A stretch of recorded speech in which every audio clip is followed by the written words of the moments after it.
일요일 찬양대의 찬양에 너무 감사드립니다. 찬양의 가사대로 이렇게 어르신들과 우리 청년들이 이렇게 함께 예배하는 이 자리가 정말 하나님의 낙원의 장소, 우리의 집이라고 말할 수 있는 우리와 함께 계시는 하나님의 자리인 줄 믿습니다. 네, 귀한 찬양 감사드립니다. 우리 청년들도 이 연세가 됐을 때 하나님을 정말 찬양하는 그런 청년들을 잘 성장해 나가면 너무 좋겠다는 생각을 찬양 들으면서 하게 됐어요. 네, 오늘 이렇게 귀한 성도님들과 청년의 헌신 예배를 드리게 돼서 참 감사드립니다. 제가 2015년에 청년의 목사로 부임을 했고, 그래서 1년 동안 영남교회를 섬기게 됐어요. 그랬는데 뜻하지 않게 1년만 있다가 가게 됐고, 다시 이렇게 사실 뵙게 될 줄은 몰랐거든요. 그런데 늘 언제나 인간의 계획을 넘어서는 주님의 은혜가 있지 않나 이런 생각을 하게 됩니다. 이렇게 다시 말씀을 나눌 수 있는 기회가 있어서 너무 감사하고요. 제가 청년의 예배 때 우리 청년들에게, 청년들은 좀 싫어하기는 하는데 좀 자주 하는 게 있어요. 그래서 이 시간에도 한번 해보려고 합니다. 자, 우리 옆에 분들을 손을 꼭 한번 잡아주세요. 두 사람씩 짝을 지으셔가지고 손을 꼭 잡아주시고 반드시 눈을 꼭 바라보셔야 됩니다. 뚫어지게 눈을 바라보시면서 인사해 주세요. 푸른 봄날 같으십니다. 이렇게 인사 한번 해볼게요.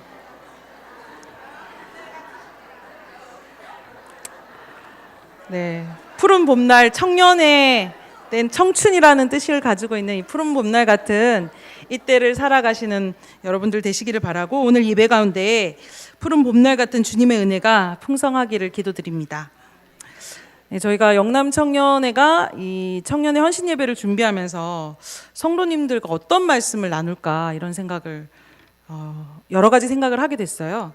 그런데 아무래도 오늘은 청년 주일이고 또 청년의 헌신 예배이기도 하니까 이 땅에서 청년으로 살았던 예수는 어떤 삶을 사셨고, 또 이 땅에 예수의 청년으로 살아가고 있는 우리 청년들은 어떻게 살아가야 될지에 대해서 좀 알아보고 말씀을 나누고자 합니다. 사실 청년 예수라는 표현 속에 우리가 청년 예수를 살아가기 위해서는, 알기 위해서는 마가복음 전체를 알아야 됩니다. 오늘 본문만 알아서는 안 되고 마가복음 전체, 복음서 전체가 청년 예수를 알아가는 방법입니다. 그런데 이 마가복음 전체 16장으로 이루어져 있는 마가복음 전체는 예수님의 30살부터 33살까지의 삶만 기록하고 있어요. 마가복음은 마태복음과 누가복음이랑 달리 이 예수님의 30살 이전의 삶은 기록하고 있지 않습니다. 그러니까 예수의 청년 예수의 삶만 기록하고 있다는 것입니다. 마가복음은 복음서 중에서도 가장 먼저 쓰여진 복음서거든요. 그래서 가장 먼저 쓰여진 이 복음서를 원자료로 해서 마태복음과 누가복음도 쓰여졌습니다. 그래서 마가복음은 예수님의 삶과 그분의 말씀에 대해서 더 생생하게, 더 원자료로 볼 수 있는 그런 책입니다. 이 책에서 청년 예수가 어떤 꿈을 꿨고, 또 청년 예수의 비전은 무엇이고 사명은 무엇이었는지, 청년 예수의 고민은 무엇이었는지, 무엇을 치열하게 실천하며 사셨는지, 무엇을 아파하고 또 무엇을 기뻐했는지, 청년 예수는 무엇을 이루려고 했는지, 하나님 나라를 이루기 위해서 폭발적인 에너지를 가지고 어떻게 젊음을 불태웠는지 생생하게 증언하고 있습니다. 물론 2000년 전에 청년 예수가 30살, 33살까지의 삶을 살았다고 해도 그때의 30살과 지금의 30살의 청년의 30살은 느낌이 되게 많이 다를 거예요. 그렇지만 어쨌든 예수님은 그때 당시에 노년으로 사시지는 않으셨고 또 어린아이로 살지도 않으셨어요. 그 공생의 기간은 반드시 청년의 삶으로 살았다는 것을 우리가 확인할 수 있습니다. 그런데 오늘 본문에는 예수님이 청년으로 살고 그 공생애를 시작했던 그 청년 예수의 삶 속에 시작을 알리는 그런 이야기가 쓰여져 있습니다. 여기에는 중요한 두 사람이 있습니다. 먼저는 예수님보다 먼저 있는 이야기의 중요한 사람은 광야에서 외치는 소리로 있었던 세례 요한입니다. 세례 요한은 예수님보다 6개월 먼저 난 자잖아요. 그래서 그렇게 성경 기록하고 있기 때문에 세례 요한 또한 예수님과 같이 청년의 삶, 30대의 청년의 삶을 살았습니다. 이 사람은 제사장 사가랴와 엘리사벳의 아들이었습니다. 제사장의 아들로 태어났기 때문에 사실 되게 편안하게 성전의 생활을 할 수가 있었어요. 그런데 이 사람은 과감하게 성전을 떠나고 광야로 나아갑니다. 당시 성전이 영적으로 부패했기 때문입니다. 청년 세례 요한은 청년 예수를 만나면서 그분이 그리스도라는 것을 직감합니다. 그는 성전이 아닌 광야에서 청년 예수를 선포했습니다. 죄를 용서받게 하는 회개의 세례를 선포했습니다. 광야에서 외치는 소리가 뭐였냐면 회개하라, 이 얘기였다는 겁니다. 엊그제 저희 청년회가 금요 예배 때도 특송을 했는데요. 그때 목사님께서 그런 말씀하셨거든요. 회개는 울면서 그냥 반성하는 그런 것이 아니다. 회개는 한자 그 말 그 자체도 그렇지만 돌이키는 것이잖아요. 아예 방향을 바꿔버리는 겁니다. 방향을 전환하는 것, 돌아오는 것. 그것이 그냥 그 자리에서 울고 반성하고 그치는 것이 아니라 돌이켜야 되는 것이 회개입니다. 근데 그것을 하라고 광야에서 세례 요한은 소리를 외치고 있는 것입니다. 마음을 바꾸라는 거죠. 어떻게? 내 마음을 하나님한테 맞춰라, 이 얘기입니다. 낙타 털옷을 입고 허리에 가죽띠를 두르고 메뚜기와 석청만 먹으면서 그 편안한 자리를 벗어버리고 광야에서 온 힘을 다해서 회개하라, 마음을 돌이켜라, 가는 방향을 뒤도 돌아보지 말고 돌이켜라 라고 외치는 광야의 소리에 오늘 성경은 뭐라고 표현하냐면 온 유대와 예루살렘에 살던 사람들이 자기 죄를 자복하고 청년 세례 요한에게 세례를 받았다. 수많은 사람들이 그 자리에 나와서 세례 요한에게 세례를 받았다 라고 얘기하고 있습니다. 이때 세례 요한이 세례를 줬을 때는 지금 우리가 하는 약식의 세례는 아니고 침례잖아요. 그래서 이 성경 표현도 침례라고 표현되어 있는 성경이 있습니다. 말 그대로 온 몸을 물속으로 완전히 담궜다가 다시 일어서면서 새 사람이 된다는 그런 것입니다. 세례 요한이 이렇게 강력하게 메시지를 전하고 사람들이 그럼 아무리 메시지를 전해도 반응 안 하면 그만일 텐데 그 수많은 사람들이 그렇게까지 반응했던 이유가 뭔지 당시의 시대 배경을 살펴볼 필요가 있습니다. 예수님이 태어나시기 전에 기원 전 63년쯤에 이미 유대는 로마에 의해서 정복당합니다. 말 그대로 속국이 되죠. 로마의 속국이 됩니다. 그때 당시 로마의 황제는 가이우스 율리우스 카이사르 옥타비아누스라는 사람입니다. 옥타비아누스라고 기억하시면 되는데요. 이 사람은 로마의 최초의 황제가 됐어요. 그런데 이 사람은 자기가 황제가 되면서 원로원으로부터 신에게만 사용하던 존엄한 자라는 의미의 칭호를 받습니다. 그게 뭐냐면 아우구스투스라는 칭호를 받게 됩니다. 한마디로 말하면 자기는 헌법 위에 존재하는 자, 자기는 신이다, 이 말이죠. 로마의 황제가 모든 나라를 섭렵한 다음에 자기가 신이다라고 얘기하고 있다는 겁니다.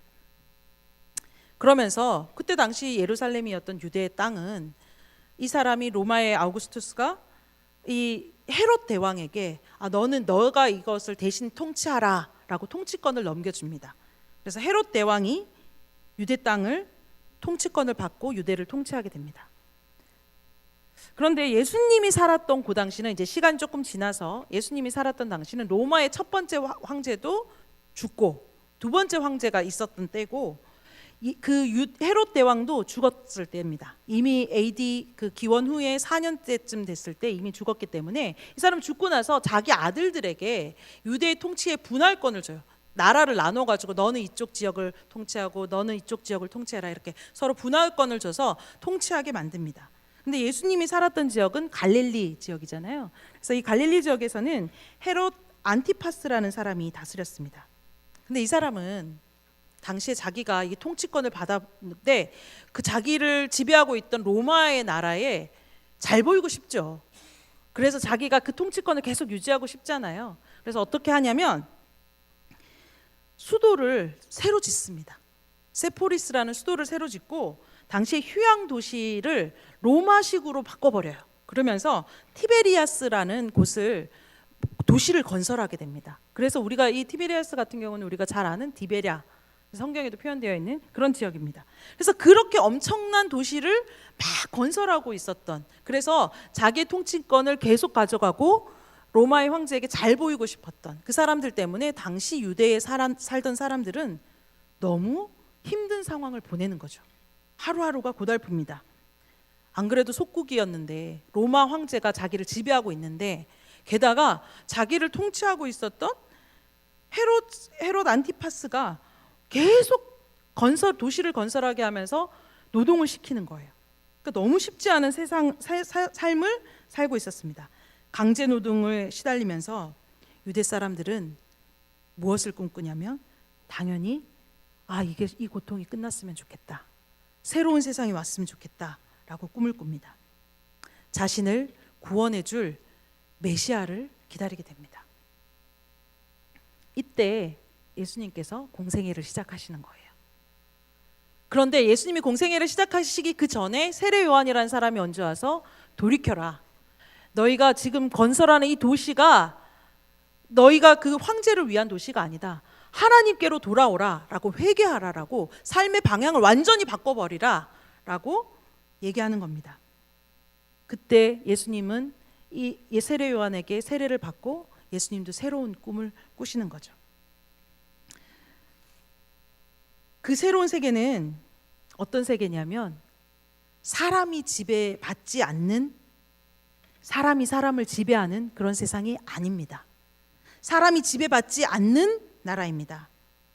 사람의 정의가 아닌 하나님의 정의가 이루어진 나라, 지배자와 싸울 필요가 없는 평화의 나라, 보잘것없는 생명까지도 하나님의 형상으로 존중받는 하나님의 나라, 그것이었습니다. 예수님은 이 하나님의 나라를 이 땅에 이루기 위해서 목숨까지 던지셨습니다. 그것이 우리가 잘 아는 십자가 사건입니다. 하나님의 나라를 위해서 사는 생명은 아무도 죽을 수 없어요. 아무도 죽일 수 없어요. 그렇기 때문에 영원히 살아요. 그것이 뭐냐면 부활 사건입니다.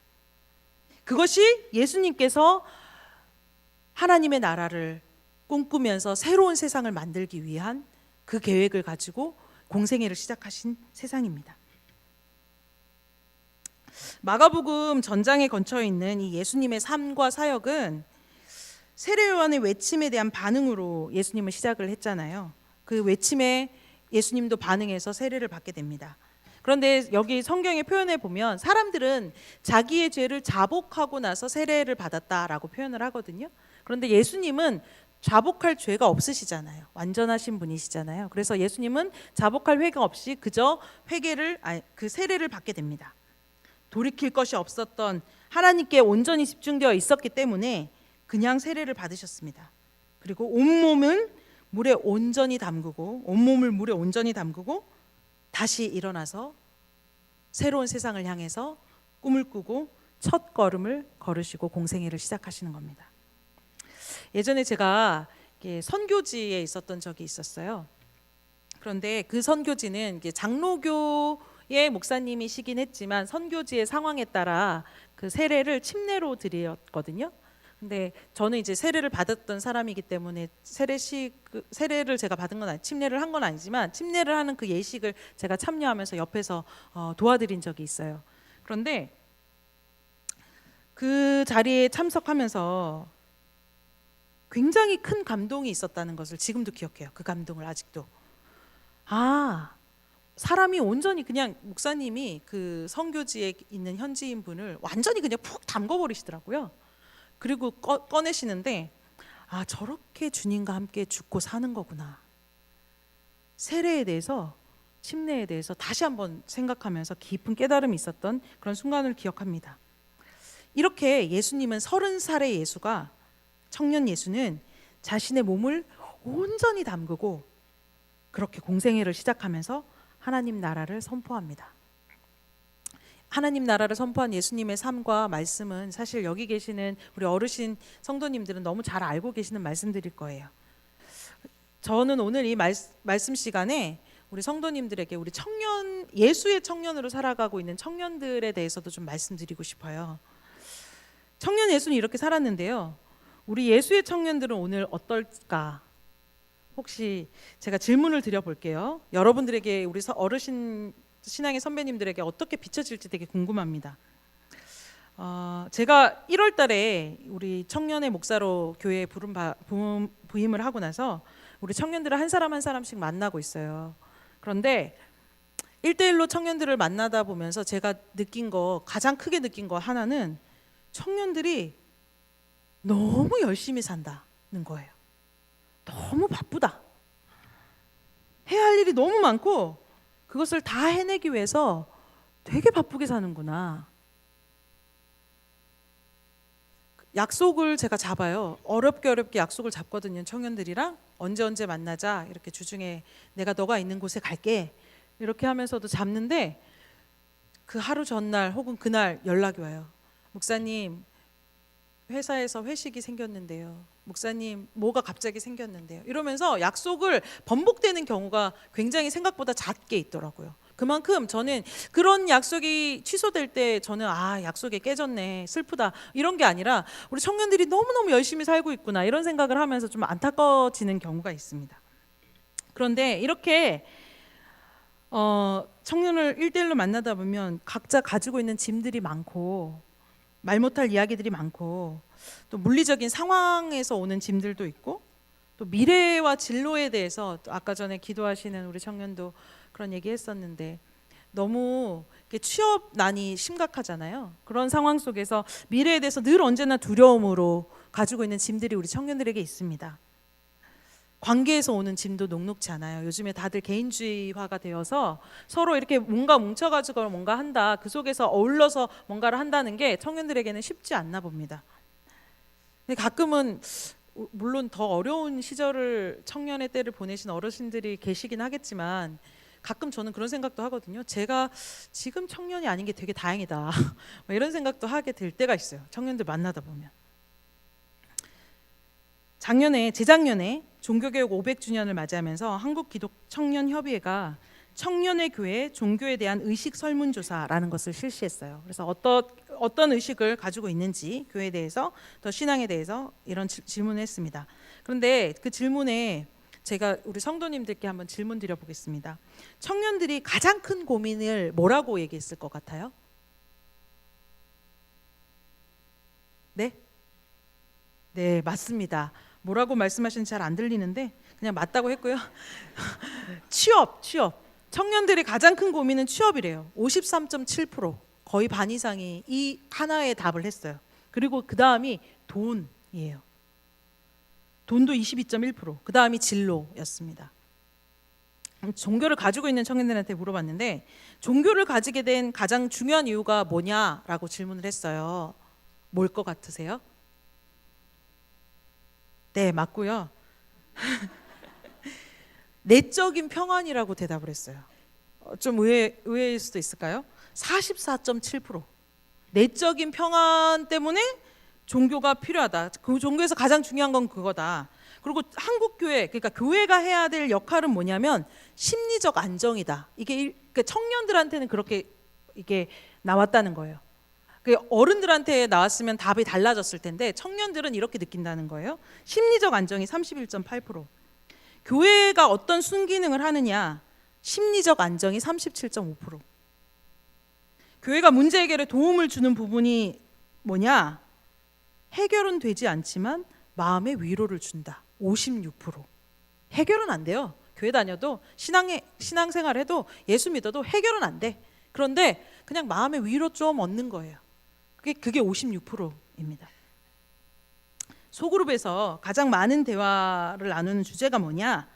삶과 고민이 57.7%. 특히 20살에서 24살까지의 청년들은 61.8%가 삶과 고민. 이게 소그룹에서 말씀을 더 묵상하고 이런 게 아니고 내 삶이 중요한 거예요. 그렇게 청년들은 지금 생각하고 있습니다. 이거는 종합해서 볼 때 이것에 대한 평가는 어떻게 할 수 있냐면, 신앙의 형태가 우리 어르신들 때랑은 좀 다를 수도 있을 것 같아요. 좀 개인화되는 거죠. 내가 중요해요. 내가. 그게 청년의 지금 때에 살고 있는 청년들의 대답입니다. 교회 출석하지 않고 있는 청년들한테 물었어요. 교회 왜 출석하지 않냐? 라고 물었더니 얽매이기 싫어서 29.9%. 특히 24살에서 29살까지는요 41.9%가 얽매이기 싫다는 거예요. 교회를 가면 얽매인다는 거예요. 그리고 시간이 없어서 27.4%. 더 어린 친구들은 45%가 시간이 없대요. 되게 바빠요. 친구들도 만나고 뭐 게임도 하고 뭐 이런 시간은 다 있는데 신앙생활 할 시간은 없어요. 그런데 이런 질문도 했습니다. 안 다니고 있는 청년들에게 질문을 했는데, 다시 교회를 다닌다면 어떤 교회를 선호하시겠습니까? 라고 질문했더니 작지만 건강한 교회라고 43%가 대답했습니다. 그리고 또 한편으로 마음 아픈 건, 어린 친구들일수록, 나이가 어릴수록 왜 교회를 다니냐 했더니 부모의 강요로 다닌다고 하는 청년들이 되게 많아지는 추세예요. 이 퍼센테이지가. 여러분 있잖아요. 지금 제가 청년부 목사를 하고 있지만 이 청년은요, 예수 믿는 청년들이 지금 이렇게 많아 보이잖아요. 그런데 이 친구들이 사회적으로 전체를 볼 때는 기하급수적으로 수가 줄고 있습니다. 그래서 전체 5% 미만이라는 통계들이 나오고 있어요. 5%보다 훨씬 더 적을 거라는 얘기도 나고요. 2% 이렇게 말하는 경우도 있거든요. 그러니까 어떤 사람이 어떤 공동체에서 자신의 정체성에 대해서 두려워하지 않고 자기의 소리를 내려면 자기와 비슷한 사람이 30% 정도는 있어야지 두렵지 않고 자기 소리를 낼 수가 있다는 거예요. 30% 나랑 비슷한 사람이 30%가 되지 않으면 자기의 소리를 내는 것이 두려워진다는 거예요. 지금 5% 미만이라는 숫자는 이 청년들이 사회에서 나는 예수 믿는 청년이다 라고 말하는 것이 두렵다는 거예요. 그 소리를 내기가 어려워요. 그냥 우리끼리 있으니까 교회 다니는 청년으로 지금 존재하는 거지, 이 친구들이 밖에 나가면 난 예수 믿는 사람이다 당당하게 말하기가 어려워요. 왜냐하면 심리적으로 두려움이 확 온다는 거예요. 아니면 말하지 않거나, 아니면 어떻게 되냐면 그냥 나 교회 다녀. 내가 예수 믿는 사람으로, 예수 믿는 청년으로 당당하게 예수 믿는 청년의 소리를 내는 것은 어려워요. 두려워요. 그러니까 그냥 교회 다니는 청년으로, 그저 내 마음에 안정을 주는 교회 다니는 청년으로 다니는 것으로 그칠 경우가, 그저 마음의 위로, 의지의 대상으로만 신앙생활을 하게 될 가능성이 굉장히 높다는 것을 말하고 있습니다. 2000년 전에 청년 예수의 삶과 지금 이 땅에 살고 있는 예수의 청년들의 삶은 차이가 있습니다. 그죠? 이게 그냥 요즘 청년들은 안 되겠어 이렇게 말씀하시면 안 돼요. 안 돼. 전 청년 담당 목사로서 그렇게 말하는 어르신이 계시다면 아니라고 막 강력하게 주장하고 싶습니다. 그거 아니고요. 청년들의 삶이 그만큼 어려운 것도 분명히 맞습니다. 그런데 이 간격이 지금 세대는 어쩔 수 없지라고 그냥 여러분 머물러 계시면 안 돼요. 그 간격을 좁혀 나가는 것, 예수님의 그 청년 예수의 삶과 예수의 청년의 삶의 그 간극을 좁혀 나가는 것이 신앙생활입니다. 그렇게 성장하셔야 됩니다. 청년 예수는 하나님께서 인간에게 선물로 주신 하나님의 형상이 깨지고 로마 황제의 지배를 받고 있는 상황에 대해서 고뇌했어요. 그 시대 상황에 대해서 고민했던 사람이에요. 고민하셨던 분이에요. 그런데 그 시대를 절대로 절망하지 않았습니다. 그는 이러한 상황을 극복하는 대안으로서 그것이 하나님의 나라였습니다. 그것을 꿈꿨습니다. 그래서 예수님께서는 그렇게 기도하라고 가르치셨어요. 하나님의 나라가 이 땅 가운데 나라가 임하옵시며, 이렇게 기도하라. 청년 예수가 기도한 하나님의 나라는 그저 저 뜬구름 잡는 지금 삶은 너무 힘들고 팍팍하니까 우리가 나중에 죽어서 가는 어떤 세상일 거야, 피안의 세계를 여러분한테 제공하는 그런 분이 아니셨고요. 그분이 말씀하신 하나님 나라는 이 땅에 도래하는 구체적이고 현실적인 나라였습니다. 그래서 그는 그 나라를 위해서 기꺼이 십자가를 지셨습니다. 하나님의 나라가 이 땅에 도래하는 사건에 대한 믿음이 확실했기 때문에 그는 처절한 고통 속에서도 절망을 이야기하지 않고 끝까지 부활을 이야기했습니다. 그래서 무한 경쟁의 고통 속에 살고 있는 우리 청년들이 청년 예수를 만나야 됩니다. 청년 예수를 그냥 피상적으로 믿음의 대상 이렇게 대상으로만 만나는 것이 아니라 청년 예수를 먹어야 돼요. 먹어야 깊이 만날 수 있고 먹을 정도로 깊이 만나야 고통을 이겨내고 희망으로 살았던 청년 예수의 생명과 나의 생명이 하나가 되고 거기에서 영생을 경험할 수 있는 것입니다. 예수는 하늘에서 내려온 살이 있는 떡이고 빵이잖아요. 우리가 그렇게 고백하고 늘 성찬에 참여하잖아요. 그런데 그 예수를 먹는 사람은 누구나 지금 여기에서, 나중에 갈 어떤 세상이 아니라 지금 여기에서 영생을 가지게 됩니다. 예수를 먹는다는 것은 예수의 말씀을 통하여 예수의 마음, 예수의 정신, 예수의 혼, 예수의 영, 예수의 뜻, 그것을 먹는 것입니다. 예수님의 마음이 내 마음이 된 상태, 예수의 정신이 내 정신이 된 상태, 예수의 혼과 영이 내 혼이 되고 내 영이 되는 그 상태, 내 뜻이 아니라 예수님의 뜻이 내 뜻이 된 상태, 그게 바로 영생입니다. 영원히 목숨 부여하면서 끝까지 살아가는 그것만이 영생이 아니라, 그런 것만이 영생이 아닙니다. 그것이 아니라 우리가 예수님의 뜻대로 이 땅에서 지금 사는 거, 그것이 바로 영생인 줄 믿습니다. 청년 예수를 만난다는 것은 오늘의 청년들이 지금 여기에서 청년 예수를 먹고 영생의 기쁨을 누리는 것입니다. 말씀을 마치면 이제 청년들의 일상을 찍은 영상을 저희가 준비를 했어요. 그리고 청년들이 또 특송을 하게 될 텐데요. 청년들이 각자의 삶에서 살아가고 있는 모습들을 자기가 이렇게 스스로 찍어가지고 그거를 붙였어요. 그래서 하나의 영상으로 만들었는데요. 제가 그 영상 전체를 붙인 것을 보고 눈물이 나더라고요. 우리 청년들이 이렇게 귀한 하나님의 형상 한 사람 한 사람이 이렇게 애쓰면서 살고 있구나. 이런 청년들로 하나님의 나라가 이렇게 다양하게 만들어져 가고 있구나.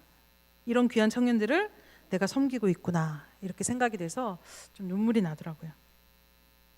우리 청년들이 부를 찬송 특송의 가사가 뭐냐면, 주님께서 산상순, 이제 예수님이 공생애를 사시고 처음으로 산에 올라가서 제자들에게 가르치시잖아요. 근데 산 위에 올라가셔서 말씀하셨던 그 팔복의 가사입니다.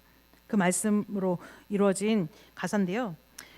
청년들이 이렇게 계속 반복해서 찬양을 할 거예요. 우리는 복이 있다. 그분은 우리 곁에 머무신다. 그분 때문에 우리는 무너질 수도 쓰러질 수도 있지만 그분 때문에 우리는 다시 일어나 기뻐하리라. 이 찬양을 계속 반복할 거예요. 근데 이 노래 가사에 진리가 담겨 있어요. 여러분, 가사에, 저는 가사를 보면서, 저도 같이 찬양할 텐데 가사를 보면서 이런 생각을 했어요. 우리가 무너지고 쓰러질 때 그분이 우리의 위로가 되신다, 우리의 힘이 되신다라고 가사는 얘기하지 않아요. 우리가 무너지고 쓰러질 때 예수님이 우리의 힘이 되신다라고 얘기하지 않아요. 이 가사는 뭐라고 얘기하냐면, 그분 때문에 우리가 무너질 수도 쓰러질 수도 있지만 그분 때문에 우리는 다시 일어나 기뻐한다, 이렇게 얘기합니다. 오늘 이 예배에 참여한 청년도 몇 주 만에 온 청년도 있어요. 주일마다 일이 너무 많았거든요. 오늘 예배 참석하는 것도 힘겹게 나온 청년들이 있어요. 근데 이렇게 살고 있는 청년들에게 소그룹에서 얘기를 나누다 보면, 아니 왜 이렇게 바빠? 왜 이렇게까지 바쁜가? 이런 생각이 들 만큼 진짜 바쁘더라고요. 근데 그런 청년들이, 이렇게 바쁘고 힘겹게 살아가는 청년들에게 그분 때문에 무너지자, 그분 때문에 쓰러지자, 그분 때문에 다시 일어나자, 이렇게 말해야 되잖아요, 목사가. 그런데 그게 진리의 말씀이시잖아요. 그런데 그게 안 쉬워요. 안 쉽더라고요. 왜냐하면 청년들의 삶이 또 보이니까 그게 안 쉬워요. 그런데 하지만 그럼에도 불구하고 신앙은 그저 위로하고 마음의 안정을 찾는 어떤 힐링하는 그런 것이 아니라 침례하시는, 물 안에 온전히 잠기셔서 다시 일어나시는 그 주님을 보면서 새삼 깨닫게 됩니다. 그렇게 자신을 온전히 죽이고 다시 일어날 때 하늘이 갈라지고 성령이 비둘기 같이 내려와요. 그러면서 하나님의 음성이 들리잖아요. 뭐라고요? 너는 내 사랑하는 아들이라. 내가 너를 기뻐하노라. 이 두 문장의 말씀에 위로가 있기를, 힘이 되기를 기도합니다. 오늘 말씀에 설교에 청년이라는 말을 되게 제가 많이 했어요. 근데 이게 어르신들도 계시니까, 신앙의 선배님들도 계시니까, 아, 나는 이미 청년의 때를 지났으니까 나와 상관없구나, 뭐 청년들은 그렇게 앞으로 잘 살아라, 이렇게 얘기하고 마실 분은 없으실 것 같아요. 예수님이 청년 예수로 살다가 육신의 생을 다 하셨어요. 33살에 돌아가셨으니까요. 근데 그거 다 젊을 때 한 얘기다. 그래, 젊을 때가 그 정도는 해줘야 된다. 살아보니까 다 부질없다. 좋은 게 좋은 거다. 이렇게 말씀하시며, 만약에 예수님께서 나이가 들 때까지 살아 계셨다면, 나이가 그때 드셔서 뭔가 말씀을 내놓으셨다면, 아, 다 부질없다. 젊을 때 내가 그때는 그렇게 얘기했는데 살아보니까 별거 없더라. 좋은 게 좋은 거다. 이렇게 말씀하셨을까요? 아니잖아요. 그죠? 만약에 그렇게 말씀을 하셨다면 그건 진리가 아닙니다. 진리는 한 세대도 지나기 전에 변하는 것이 어떻게 진리겠습니까? 그죠? 예수님의 이 말씀은 이 말씀 그 자체로, 이분의 삶 그 자체로 진리입니다.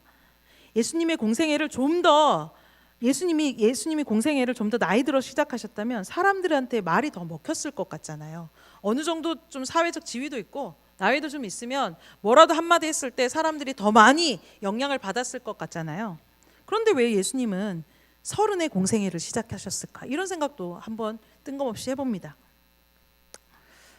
예수님의 청년의 때, 푸른 봄날 같이 우미 트고 생명이 시작되는 그 나이 때에 예수님은 하늘의 진리를 이 땅에 선포하시면서 어떻게 살아가야 될지를 말씀하고 있습니다. 예수님이 이렇게 공생의 삶을 시작하지만 잘 사셨어요. 예수님은 당신이 원하시는 대로, 당신이 뜻하신 대로 하나님의 뜻을 잘 이루면서 이 땅에서 공생의 삶을 시작하셨어요. 그런데 예수님 공생애를 세례요한에게 영향을 받아서 세례를 받고 딱 시작을 하셨는데, 오늘 본문의 그 다음 구절에 바로 이어서 보니까 뭐가 나오냐면 시험을 받으세요. 세례를 받고 온전히 푹 잠겨가지고 이제 진짜 뜻을 품고 탁 물 위로 딱 나왔는데 바로 시험을 받으시는 거예요. 우리는 언제나 주님이 사신 방식대로 살아가려 애써보지만 언제나 또 세상의 유혹이 끊이지 않습니다. 몇 년 전에 아프니까 청춘이다 이런 책이 되게 많이 팔리고 많은 사람들이 읽고 많은 사람이 영향을 받은 적이 있어요. 근데 한편에서는 이런 말도 회자가 됐었거든요. 청춘만 아프냐? 나도 아프다. 다양한 세대가, 어린이는 어린이대로, 중년은 중년대로, 노년은 노년대로, 아프니까 청춘이면 청춘만 아프냐? 나도 아프다. 이러면서 재밌는 얘기가 이렇게 돌곤 했거든요. 각 세대마다 다 아프다고 아우성이었습니다. 청춘의 아픔은, 이 고통들은, 여러분들 살아가는 짐들은 나이가 들면 사라지는 게 아니잖아요. 그죠? 아니죠? 더 많아지지 않아요? 저는 청년보다 조금 더 나이 많아서 제가 맨날 그러거든요. 나이 40에도 똑같이 고민이 많다. 해결되는 게 아니다. 이러면서 얘기를 할 때가 있어요. 아마 그 아픔들이 사라지는 게 아닌 거라는 것을 아마 이 자리에 계신 어른들께서 구구절절히 아마 자신의 삶으로 증언해 주실 거라고 생각이 됩니다. 그래서 예수님의 이 말씀은요, 그 청년의 때, 요때만 잘 견디면 돼 라고 얘기하는 청년을 향한 말씀만이 아닙니다. 그 사람들만을 위한 말씀이 아닙니다. 청년 예수가 자신을 온전히 죽이고 하나님 나라의 꿈을 꾸고 쉽지 않은 길을 두려움 속에서도 한 걸음 한 걸음 내딛고 산 그분의 삶은 우리 모두에게 해당되는 것이고, 우리의 삶과 청년 예수의 삶의 간격을 오늘도 우리는 좁혀가기 위해서 주님과 함께 걸어가야 하는 것입니다. 설교 후에 함께 부를 찬양은 이 몸의 소망 무언가라는 찬양이에요. 저는 이 찬양 되게 좋아해요. 찬양 가사가 참 좋습니다. 후렴 구절에 이렇게 찬양하잖아요. 주 나의 반석이시니 그 위에 내가 서리라. 그 위에 내가 서리라. 그런데 이게 영어 성경으로 보면, 원래 원어로 보면 어떤 표현이 나오면 이렇게 나옵니다. 예수님이라는, 주님이라는 그 반석 위에, 단단한 바위 위에 내가 서요. 그러면 어떻게 되냐면 나머지 땅들이 다 무너지고 있어요. 그렇게 성경 그 찬양의 가사가 표현하고 있거든요. 근데 이걸 우리는 주 나의 반석이시니 그 위에 내가 서리라, 그 위에 내가 서리라 이렇게 해요. 내가 서면 그냥 서는 것으로 그치는 게 아니라 내가 서면 나머지 땅들이 가라앉는다는 얘기예요. 그래서 주님의 땅만 온전히 남아 있다는 얘기입니다. 올해 청년의 주제가 먼저 하나님 나라 영남 청년회라고 지었어요. 먼저 그의 나라와 의를 구하라. 그리하면 이 모든 것을 너희에게 더하시리라. 이렇게 말씀하시잖아요. 그 말씀을 기초로 주님의 음성에 따라 어떠한 것보다 먼저 하나님의 나라를 구하는 청년회가 될 수 있도록 살기를 바라는 마음으로 이렇게 주제를 정하고 저희가 그렇게 활동을 해나가고 있습니다. 그런 청년회가 될 수 있도록 단단한 그분의 바위 위에 우뚝 서서 다른 모든 것들이 가라앉는 그 경험을 하는 청년회 한 사람 한 사람이 될 수 있도록 우리 어르신들께서 기도해 주시기를 바랍니다. 먼저 쉽지 않은 삶을 살아내신 여기 계신 신앙의 선배님들이 청년들에게 먼저 본이 되어 주시고 우리 청년들을 잘 지켜봐 주시고 위에서 많이 기도해 주십시오. 그러면 우리 청년들도 신앙의 선배님들이 걸어가신 그 길을 잘 따라가도록 하겠습니다.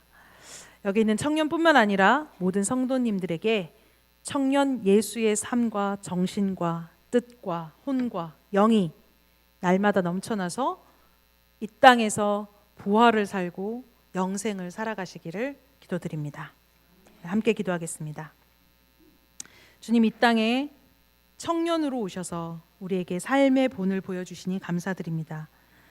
이 땅 곳곳에 예수님께서 꿈꾸신 하나님의 나라가 임하게 하시고 그 일에 우리 영남교회 성도님들이, 영남의 청년들이 동참하여서 이 땅에서 참 부활과 영생을 맛보며 살아가게 하옵소서. 하나님의 나라를 구합니다. 감사드리며 예수님 이름으로 기도드립니다. 아멘.